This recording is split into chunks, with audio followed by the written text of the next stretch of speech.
Hi guys, I know आप कर रहे थे मेरा इंतजार to know the latest news and all the gossip. So why wait, get ready and let's start the program. तो आज के व्लॉग में शोबिज़ की नगरी से बहुत सारी खबरें आपकी खिदमत में लेकर हाजिर हो गई हूँ। सबसे पहले तो कल जो एक ड्रामा हुआ जिसके बारे में मैंने आपको बताया था, वो जो डॉक्टर सो कॉल्ड है जी नबीहा और उसके साथ जो फ़िज़ा आलिया है, इन्होंने जो प्लांटेड ड्रामा किया है, इनका अपना ही जो ऑडियो इंजीनियर था स्टूडियो के अंदर, उसने इनकी ऑडियोज़ को रिकॉर्ड करके लीक कर दिया है और वो ऑडियोज़ आज के व्लॉग में तमाम का तमाम भांडा जो है वो फोड़ देंगी और वो सारी डिटेल्स जो हैं आज के व्लॉग में मैं आपके सामने रखूंगी। इसके साथ ही आज के व्लॉग की दूसरी खबर शेयर करनी है जिसमें बुशरा अंसारी के जो दूसरे शौहर हैं उनको बहुत ज़्यादा बैकलैश का सामना करना पड़ा है। उनके शौहर ने ऐसा क्या कह दिया है जिसकी वजह से लोग बुशरा अंसारी और उनके शौहर के पीछे पड़ गए हैं। तीसरे नंबर पर जवेरिया, जो कि साउथ की वाइफ हैं, जिन्होंने पिछले दिनों एक बड़ी ही नंगी टाइप की साड़ी पहनी थी और अब उनको रमज़ान ट्रांसमिशन में एक खातून ने जब बेइज्जत किया तो उसके ऊपर उन्होंने खुद को जस्टिफाई करने के लिए क्या कुछ कहा, आज के व्लॉग का वो भी हिस्सा होगा। चौथे नंबर पे यहाँ लाहौर राया डीएचए जो है, वहाँ पर एक खातून ने इतनी बेहूदगी फैलाई हुई है कि वो रमज़ान के अंदर भी इंतहाई बेहुदा वीडियोस बना बना के पोस्ट कर रही है। अपने शौहर को वो अपना भाई बताती है और भाई को अपना शौहर बताती है।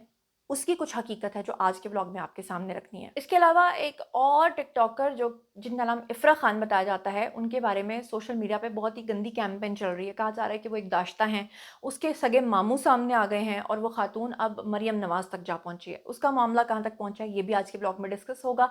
चलिए जनाब, शुरू करते हैं आज का वीडियो। चलिए जनाब, सबसे पहले आप लोगों को पता ही है कि हमारे मुल्क में फैलने वाली जो बेहयाई है, पहले उसके ऊपर बात होती थी, लेकिन अब वो बेहयाई हम लोग इतनी ज़्यादा जज्ब कर चुके हैं कि हमें बेहयाई भी बेहयाई नहीं लगती। पहले शायद बेहयाई फैलाने वाले जो हैं वो इस पे थोड़ी सी शर्म करते थे, लेकिन अब वो उसको जस्टिफाई करने लगे हैं। आप लोग जानते हैं कि पाकिस्तान की मशहूर और मारूफ अदाकारा हैं जी जवेरिया, और आपको पता है कि वो फिल्म स्टार साउथ की वाइफ हैं और ड्रामा स्टार थी, उनसे शादी कर ली। साउथ जो है वो फिल्म स्टार हैं और आपको पता ही है कि हमारे जो स्टार्स हैं, जब वो इस तरह की हिलेरियस और अजीबोगरीब किस्म की हरकतें करते हैं या वो अजीबोगरीब किस्म के लिबास पहनते हैं तो ऑब्वियसली लोग उसके ऊपर तनकीद तो करते ही हैं। लेकिन शर्म की बात यह है कि जब कोई उसके ऊपर ढिठाई के साथ कायम भी रहे। पिछले दिनों ये वाक़या पेश आया जब जवेरिया जो हैं वो इंटरनेशनली उन्होंने विज़िट किया और फिर उन्होंने एक रैंप वॉक की और उस रैंप वॉक के दौरान जो है वो उन्होंने एक साड़ी पहनी जिसमें उनका पेट जो है वो सारा का सारा नज़र आ रहा था। फिर लोगों ने उनको तनकीद का निशाना बनाया। मज़ेदार बात ये है कि लोगों ने वीना मलिक की वीडियोज़ को भी निकाल-निकाल के सोशल मीडिया पे पोस्ट किया और कहा कि ये वो दाश्ताएँ हैं जो कि अब सारा-सारा दिन टेलीविज़न स्क्रीन्स के ऊपर मॉर्निंग शोज़ में आकर इस तरह की बातें करती रहती हैं। फिर ये कहती हैं कि जी हम मिलाद करवाते हैं रमज़ान में, हम ये करते हैं, वो करते हैं, और फिर उसके बाद टेलीविज़न स्क्रीन्स के ऊपर ये रमज़ान ट्रांसमिशंस जो हैं वो होस्ट करना शुरू कर देते हैं और बिल्कुल एज़ इट इज़ एग्ज़ैक्ट ऐसा ही हुआ। अब जवेरिया साहिबा ने जनाब क्या किया कि वो एक मौलवी साहब हैं बड़े कंट्रोवर्शियल किस्म के, और आपको पता है कि हमारे जो, अल्लाह माफ़ करे मैं ये वर्ड इस्तेमाल कर रही हूँ, कि चैनल्स ने एक धंधा बना लिया हुआ है कि कंट्रोवर्शियल पर्सनैलिटीज़ को लो, उनसे उल्टी सीधी अजीबो गरीब हरकतों सकनात करवाओ, गंदे गंदे काम करवाओ टीआरपी के लिए। अदरवाइज़ आप सोचें कि रमज़ान की बरकतों के लिए अगर इनको किसी होस्ट की ज़रूरत होती है तो किसी मौलवी साहब को ले आएँ, किसी इस्लामी स्कॉलर को ले आएँ, लेकिन नहीं, उससे उनको टीआरपी नहीं आती। लेकिन इसमें चैनल का कसूर नहीं, इसमें हमारा भी कसूर है क्योंकि हम भी उतने ज़िम्मेदार हैं। अब जवेरिया जो हैं जब ये आके ऑन स्क्रीन बैठी और लाइव कॉलर्स को इन्होंने लिया, तो एक खातून ने इनको कॉल की और खातून ने कहा कि जी आज तो मोहतरमा आप रमज़ान ट्रांसमिशन होस्ट कर रही हैं, थोड़े दिन पहले आप नंगी साड़ी पहन कर घूम रही थी, तो ये क्या चक्कर है। हालांकि इस कॉल को कुछ लोगों ने प्लांटेड कॉल कहा, कुछ लोगों ने कहा कि जानबूझ के चैनल के अंदर से ही किसी की कॉल करवाई गई है ताकि जवेरिया जो है उनको इसके ऊपर वजाहत का मौका मिल सके। और फिर उसके बाद जवेरिया ने क्या वजाहत दी, आप खुद सुन लीजिए। अच्छा सुने, इसका जवाब ना मैं अपने इंस्टा पे, अपने फेसबुक पे दे चुकी हूँ कि वो जो साड़ी थी उसके साथ पूरा बॉडी सूट था। मैं आपको दिखाती हूँ, ये देखिए, ये आप देखें, ये आपको नजर आ रहा है, ये नजर आ रहा है आपको, सबको नजर आ रहा है। ये मेरी स्किन नहीं है, ये बॉडी सूट है जो कि हम नीचे पहनते हैं, क्योंकि हम वहां पर -1 में हम थे जहां पर वो शो हो रहा था, और -1 में हर बंदे ने थर्मल और बॉडी सूट पहना हुआ था। और मैं तो हमेशा वैसे भी हाइजीन के लिए भी पहन के रखती हूँ, क्योंकि हम ये डिजाइनर्स के कपड़े पहनते हैं तो उनके कपड़े खराब ना हो और हमें भी हाइजीन का अपनी ख्याल रखना होता है। तो आज मैं फिर सबके सामने बता रही हूँ कि वो ये बॉडी सूट था जो कि आपकी स्किन के जैसा होता है। तो सबको मुगालता ये हो गया कि शायद मैं वो साड़ी पहन के घूम रही हूँ, लेकिन नीचे जो था वो थर्मल था। तो अब आपकी यकीनन परेशानी, आपकी और आपके साथ बहुत सारे लोगों की परेशानियां दूर हो गई होंगी। अच्छा, आपने थोड़ा सा सुना होगा, थोड़ा मैं आपको एक्सप्लेन कर देती हूँ कि जवेरिया साहिबा ने कहा कि मैंने नीचे बेसिकली जैसे थर्मल कहते हैं, या आप समझ लें कि एक सूट पहना होता है जो स्किन कलर का होता है, मैंने वो पहना हुआ था। वो मेरी स्किन नहीं थी, वो स्किन कलर था।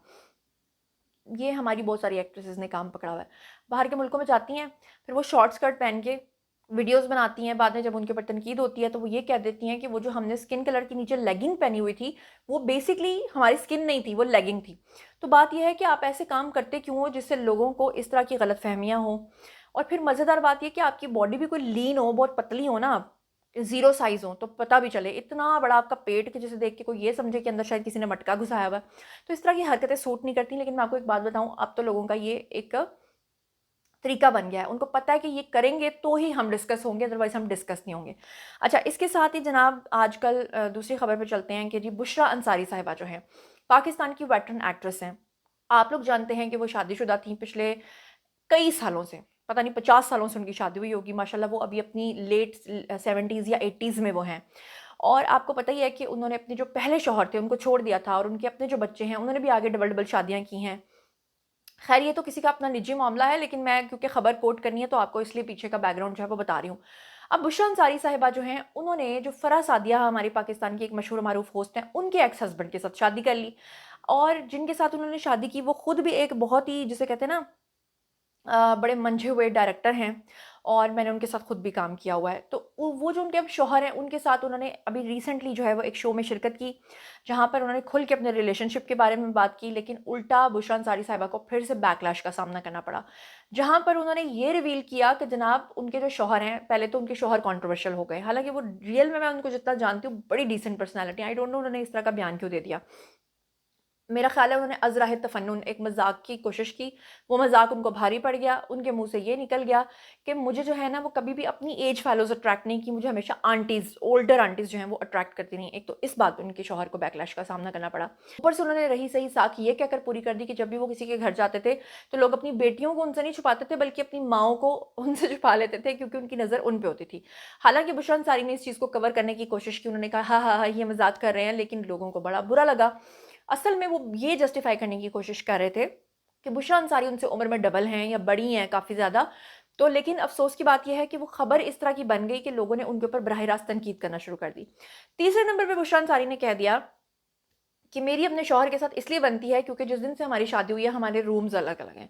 तो लोगों ने कहा कि फिर बुढ़ापे में आके आपको शादी करने की ज़रूरत ही क्या थी। खैर ये तो उनका निजी मामला है कि वो शादी करें या ना करें, लेकिन ऑब्वियसली जब आप पब्लिक डोमेन में आके कोई बात शेयर करते हो तो फिर आप लोगों को नहीं रोक सकते, फिर जितने मुंह उतनी बातें।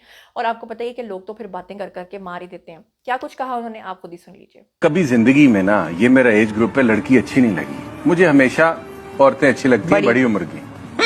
और मैंने कहा मैं जब किसी दोस्त के घर में जाता था तो उनको कहता था भैया बहनें साइड पे कर दो, अम्मी को खतरा है, किसी और को खतरा नहीं है। वो सब अपनी बहनें मेरे साथ बिठा थे, अम्मी छुपा लेते थे बचपन में। अब चलते हैं आज की तीसरी न्यूज़ की तरफ। तीसरी न्यूज़ है जी इफ़रा खान साहिबा की। ये मोहतरमा क्लेम करती हैं कि इनसे ज़्यादा खूबसूरत पाकिस्तान में कोई है नहीं। शायद क्लेम करती हैं कि दुनिया में इनसे ज़्यादा कोई खूबसूरत नहीं है। पिछले दिनों इन्होंने एक पॉडकास्ट में शिरकत की, वहाँ पे इन्होंने बड़ी अजीबोगरीब किस्म की बातें की। बेसिकली एक टिकटॉकर हैं, और इन्होंने कहा कि इनके साथ गार्ड्स होते हैं, ये बहुत अमीर हैं, बहुत रिच हैं। मतलब रिच होना बुरी बात नहीं है, लेकिन आपको पता है कि पाकिस्तानी अवाम फिर जब किसी के पीछे पड़ते हैं तो फिर वो क्या कुछ करते हैं। अच्छा हुआ क्या, इनको डबल बैकलैश का सामना करना पड़ा। एक तो ये मशहूर थी अपनी बेहूदगी की वजह से, दूसरा इन्होंने थोड़ा सा ये खिलाफ थी इमरान खान की तरफ, तो फायर ब्रिगेड जो थी वो दोनों तरफ से इनके ऊपर पड़ गई और हर तरफ से इनको बैकलैश का सामना करना पड़ा। एक और टिकटॉकर है जिनका नाम है जी मलकू, वो सामने आए और वो इस खातून के जो मामू जान है उनको लेकर आ गए और आके इनकी कैरेक्टर असैसिनेशन करना शुरू कर दी। मैं इसको कैरेक्टर असैसिनेशन ही कहूँगी, क्योंकि अगर एक खातून किसी भी प्रोग्राम में गई हैं, अपनी उन्होंने एंट्री की है, तो इट डजंट मीन कि आप उनके फैमिली मेम्बर्स जो उनसे नाराज़ हैं उनको ला ला के उनको बदनाम करने की कोशिश करें। अब ये जो खातून है इफ़रा खान, इनके जो मामू हैं वो आए, उन्होंने इनके ऊपर बड़े संगीन इल्ज़ामात लगाए और कहा कि ये शायद 2 नंबर काम करती हैं और ये ऐसी हैं और ये वैसी हैं, इस वजह से इनके पास गार्ड्स हैं। अब ये उनका निजी मामला था, लेकिन ये मामला जो है सोशल मीडिया पर बहुत ज़्यादा उछला और ख़ासतौर पर पीटीआई के जो सपोर्टर्स हैं उन्होंने इसको काफ़ी ज़्यादा फैलाया, क्योंकि इन्होंने ये कह दिया था कि मुझे जो है वो इमरान खान पसंद नहीं बल्कि मरीम नवाज़ पसंद है। इस वजह से पीटीआई सपोर्टर्स इनके पीछे पड़ गए। दूसरी तरफ पाकिस्तान का एक वो तबका जो कैरेक्टर सर्टिफिकेट्स बांटता है, उन्होंने इनके ऊपर काफ़ी ज़्यादा तनकीद की। अब ये मोहतरमा जो है सामने आई और सामने आकर इन्होंने मरीम नवाज साहिबा से अपील की है। क्या की है, खुद ही सुन लीजिए। मेरा नाम इफ़रा खान है। मेरा ये मैसेज हमारी बहुत ही ऑनरेबल, बहुत ही रिस्पेक्टेबल हमारी सीएम साहिबा मरीम नवाज शरीफ साहिबा के लिए। और भी वीडियोस हैं जिसमें इसके साथ एक और भी बंदा है, उसका भी नेम मैं यहाँ पे रिवील नहीं करना चाहूंगी, जिसकी मैंने अभी वीडियो दिखाई, इसका नाम कोई dash vaccine, I don't no, मैं नाम भी नहीं लेना चाहूंगी। तो उन लोगों ने इतनी अब्यूसिव लैंग्वेज यूज की, इतना गंद बोला मेरे बारे में, इतनी लाइफ थ्रेटनिंग की कि वो मैं बता नहीं सकती, वो मैं इधर अपलोड भी नहीं कर सकती, क्योंकि जो मेरा कंटेंट है वो नेशनली इंटरनेशनली बच्चे भी देखते हैं, बच्चे भी फॉलो करते हैं। और इनको फ्यूल देने वाली इस प्रोपेगेंडा में माहम शहीन और मोमना शहीन भी शामिल हैं, और भी कुछ नाम शामिल हैं जो कि अभी मैं रिवील नहीं करी। मेरे जान माल और इज्जत की जो है ना वो जिम्मेदारी पंजाब की है, पंजाब की हुकूमत की है। हमारी ऑनरेबल रिस्पेक्टेबल सीएम साहिबा ने ये जो है वो रिस्पॉन्सिबिलिटी ली है कि हम औरतें पाकिस्तान में पंजाब में जो है ना बिल्कुल सेफ फील करेंगी। अच्छा जी, इन्होंने अपील की मरियम नवाज से और इन्होंने कहा कि इनकी मदद की जाए, और इसमें इन्होंने 2 ख़वातीन का नाम भी लिया है।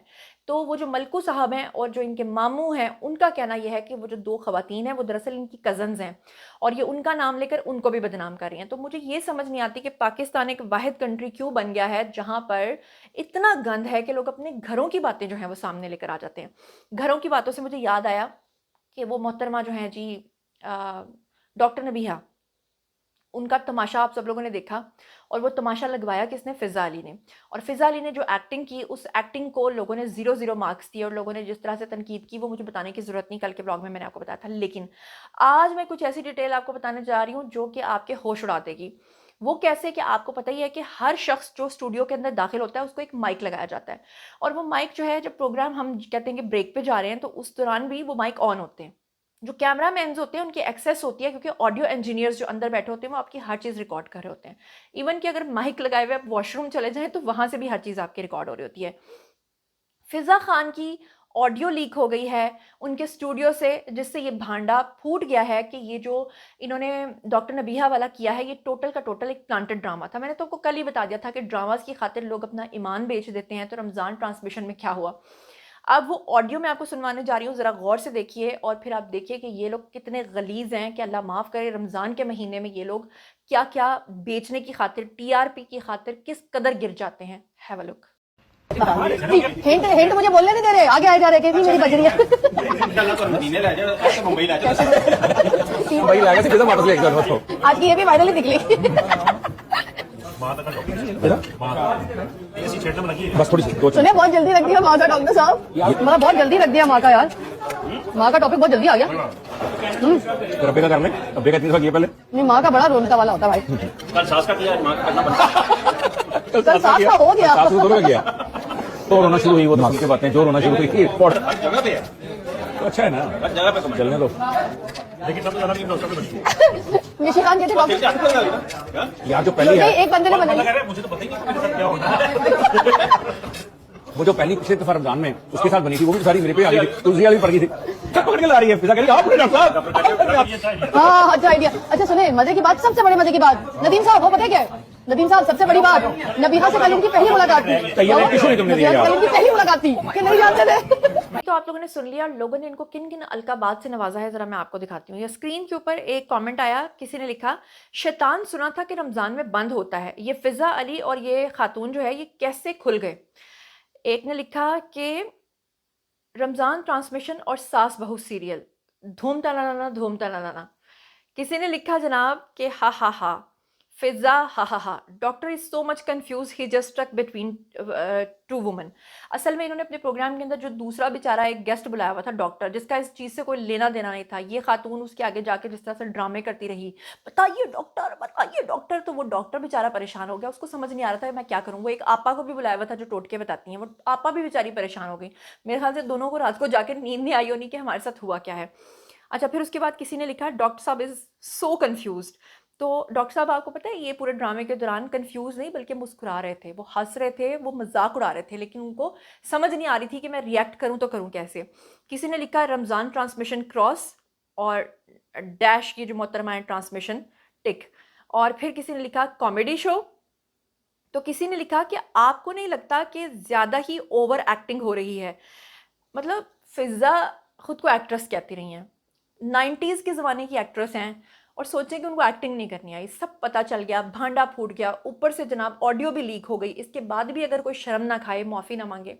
लेकिन बात यह कि जो बेइज्जती प्रूफ लोग होते हैं उनको क्या फ़र्क पड़ता है। चौथे नंबर पे आप ये देखें कि एक होता है कुछ गलत करना और फिर उसके ऊपर ढिठाई के साथ कायम भी रहना। ये खातून आपको स्क्रीन के ऊपर नज़र आ रही हैं, ये मोहतरमा ने अजीब बेहूदगी फैलाई हुई है, वो भी यहाँ हमारे DH राया के अंदर। और इतनी गंदी औरत है, मैं कहती हूँ इसको इसके बालों से घसीट के ना सड़कों के ऊपर लेके जाना चाहिए। लेकिन अभी तक कोई हाई ऑफिशियल जो है ना वो इसके खिलाफ कुछ नहीं कर रहा। मुझे समझ नहीं आ रही कि CCD ऐसे लोगों के लिए, खवातीन के लिए जो बेहूदगी फैलाती हैं, क्यों कुछ नहीं करती। इस खातून का आप ज़रा ये क्लिप देखें जिसमें से पूछा गया कि ये जिस आदमी के साथ तुम इतने गंदे वीडियोस बनाती हो, वो भी अल्लाह माफ़ करे रमज़ान के महीने में भी तुम बाज नहीं आ रही, ये तुम्हारा लगता क्या है? तो ये कहती है कि वो मेरा भाई लगता है। और अगले ही क्लिप में आप देखें कि एक नए इंटरव्यू में ये खातून बैठी हुई और जब इससे पूछा गया तो इसने कहा वो मेरा शौहर है। मतलब आप सोचें कि आज लोगों को रिश्तों की ये शर्म हया रह गई है कि वो किसी को भी अपना शौहर बता के फिर अपना भाई बता देते हैं। यानी इसका मतलब ये है कि आप भाइयों के साथ भी शौहरों वाले काम करती होंगी। Have a look.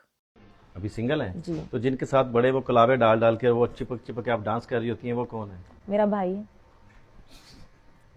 भाइयों के लोग साथ, मेरी बात भाइयों सुनिए। के साथ ऐसा डांस करते हैं? आप लोग मेरी पर्सनल लाइफ मतलब पर आप लड़कियों को डिस्कशन ये नहीं बता कर। मैं अपने शोहर के साथ बहुत हैप्पी हूँ कि ये लोग जो आते हैं, ये जो औरतें बोलती हैं कि साडे शोहर इत्थे जान के तसी, मैं कहती हूँ कि आप अपने शोहरों के साथ ना दोस्त बने, की कर लेगा थोड़ा शोहर। मतलब मैं जी तो जनाब ये था आज का वीडियो।